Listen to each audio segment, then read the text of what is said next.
Hello, Peter po, your Pinoy accountant. And in today's video, mag-actual na tayo sa pag-fill out or paano yung basulatan ng inyong combined cash journal. So in our previous discussion, yung napag-usapan natin, yung combined cash journal is just the combination of the cash receipts journal and the cash disbursements journal.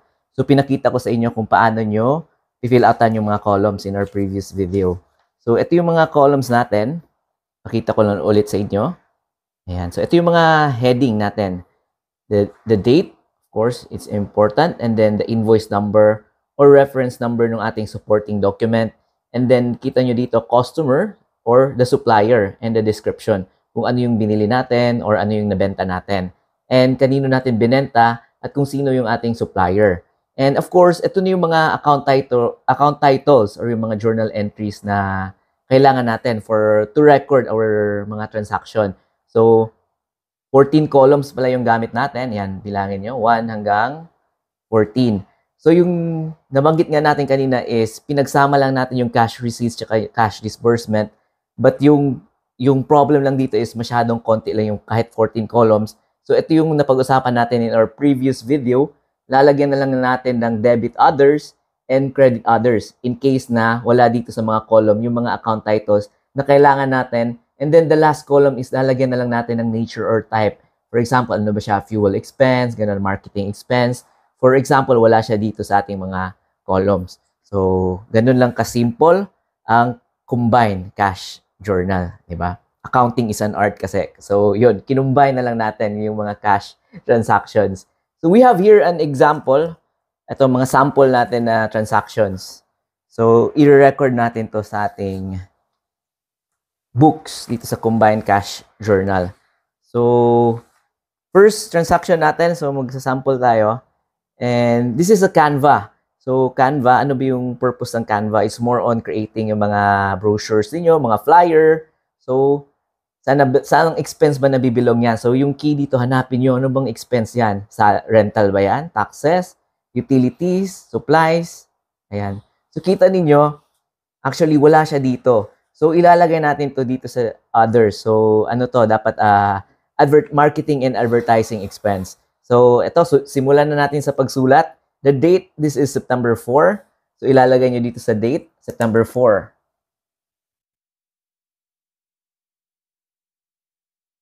Ayan. So, lagyan nyo lang sa taas ng 2025. Ayan. Ayan. September 4, 2025. So, yung invoice number nito, hanapin ninyo. Ayan, so medyo mahaba-haba yung invoice niya. Ayan, kita nyo? This is the invoice number, 04692911508159. So, ito yung susulat natin dito, the reference. So, liitan nyo lang yung pagsulat niyo because kita nyo, maliit na yung space natin. So, gamitin na lang natin to 04629 ayan, 11 508 159. And then, sino bing supplier natin dito? So, this is from the Canva. Ayan. So, pwede nyo isulat dyan na Canva yung supplier natin. And then, lagyan nyo din ng description kung ano ito. This is, yan, the Canva Pro subscription. Susulat nyo dito. Canva Pro subscription. Ayan. Hopefully, mabasa pa. So, yung amount niya, ayan. So, this is the amount. Includes the tax. Di ba? May bagong tax na tayo ngayon. So, 300 for the digital service providers. Di ba? May bagong tax, 12% na. So, ito yung amount, 300. So, we talked about yung ano ba yung option niyo in case na yun nga yung mga in our previous video, nabanggit ko yun na pwedeng si Canva na yung mag-withhold, mag-remit ng VAT portion, or kayo if i-declare nyo na you are a business you're an entity or a business here in the Philippines. So, depende sa inyo if you are, yun nga, itemized deduction. So, kailangan kayo mismo yung mag-withhold ng VAT. But in case naman na 8% lang kayo and optional standard deduction, so wag na kayo wag niyo nang pasakitin pa ang ulo ninyo. So, si Canva na yung bahala doon mag-remit or mag-report ng VAT portion. Anyway, so proceed tayo. So this is given na 8% and optional standard deduction. 300 yung amount. So, again, yung cash natin, pag i-debit yung cash, ibig sabihin may natanggap kayo na cash. Pag i-credit naman ninyo ang cash, ibig sabihin may nilabas kayo na cash. So, itong transaction na to, this is an expense. So, naglabas tayo ng cash. So, i-credit yung cash dito. Kita nyo? Credit cash. And that is for the amount of 300. Ayan, 300. And then, ano yung i-debit natin? So, yun nga, wala siyang marketing and advertising expense. So, dito tayo sa debit others. 300. So, again, yung napag-usapan natin, double entry system, kung magkano yung dinebit nyo na amount, ganun din yung i-credit nyo na amount. So, in our case, nag-credit tayo ng 300, nag-debit tayo ng 300. So, always equal yan sa lahat ng transaction. Pag hindi yan equal, ibig sabihin mali yung entry natin. So, yung nature dito nyo na ilalagay. This is, for example, advertising expense. Ayan. So, nasulat din natin. So, we are done with this one. And we'll proceed to the next one. Ayan. So, next natin is, this is from Shell. So, gasoline to, fuel. So, again, hanapin nyo. May fuel ba tayo dito? Rental salaries, utilities, and yun nga, wala din tayong fuel. So, ilalagay ulit natin sa others. So, again, dito, yung date is September 14. Ayan, dito natin ilagay. 14. And the invoice number is 1182501. 1182501. And then, ito yung ating supplier, City Prime Gas. City Prime Gas. And this is, for example, gasoline for the month. For the day. Ayan. Gasoline. Mabasa ba? Anyway, ayan. So again, this is an expense. So we paid cash. So i-credit natin yung cash. So the amount is ito, 1894.33. 1894.33. So debit natin again, same amount. 1894.33. So, dito naman sa nature, ayan, so isulat natin dito, this is fuel expense. Ayan. So, tanong nyo, usual question is, valid ba ito na invoice? Again, if optional standard deduction kayo and 8%, wag na kayo mag-mind sa mga invoice pag kulang yung business name, walang address, walang tin ninyo. Because if you are 8% and optional standard deduction, wala naman kayong itemized deduction. But if itemized deduction kayo, be sure na naka-indicate dito yung business name nyo, business address, and the TIN number. So that valid to na makiklaim nyo as allowable deduction. Otherwise, if hindi yan complete, may chance na ma-disallow yan ng BIR. So proceed tayo sa next natin na example. Ayan. So next is internet naman or cellphone. Ayan. So this is a PLDT. This is actually yung internet. So sulat natin. Again, the date. Ayan, September 15. Sulat nyo dito, 15. And the invoice number. So this is the invoice number. 0648-2112. 0648-211-273. Ayan.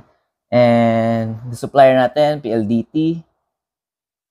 And this is internet subscription. Ayan. So, ano yung expense? So, hanapin ninyo. So, good thing, ayan, may nalagay tayo dito na debit, utilities, and communication. So, pwede natin dyan ilagay. So, the amount is, ito, 1699. So, yung VAT portion, we will assume na non-VAT ha. So, i-absorb natin yung VAT na portion to form part of our expense. So, 1699 is our expense. Utilities, so dito nyo ilagay. 1699. And then, of course, this is another expense. So, ayan. Mag-credit tayo ng cash, 1699. Ayan. So, goods na tayo dito. Na-record na natin yung ating PLDT. So, let's proceed. Ano pa yung mga example natin dito? So, ganun lang pag-entry ng inyong expense. Napakadali lang, di ba? Hanapin niyo yung ano yung expense related and i-credit niyo yung cash. So, ito. Last example na tayo. This is, computer na mouse. Ayan. Example, nagbili kayo ng mouse. So, this will form part. Maliit lang kasi yung expense na to. 765. So, pwedeng office supplies na nyo to i-record. So, punta tayo dito sa date. Ayan, date is... Ayan, so yung date niyan. Ganun yung minsan, di ba? It's difficult to find the details. Ito yung date, September 20. Ayan, September 20. And then invoice number 280129. 280129. And yung supplier natin is Octagon. And then this is mouse. Lagay nyo. Mouse for PC. Ayan. So, again, hanapin niyo if may office supplies kayo. Ayan, good thing may office supplies tayo dito na column. So, dito nyo ilalagay. The amount is 765. Ayan. This is the amount. 765. So, dito nyo isulat. 765. And credit tayo ng cash. 765. Ayan. 765. So, balance.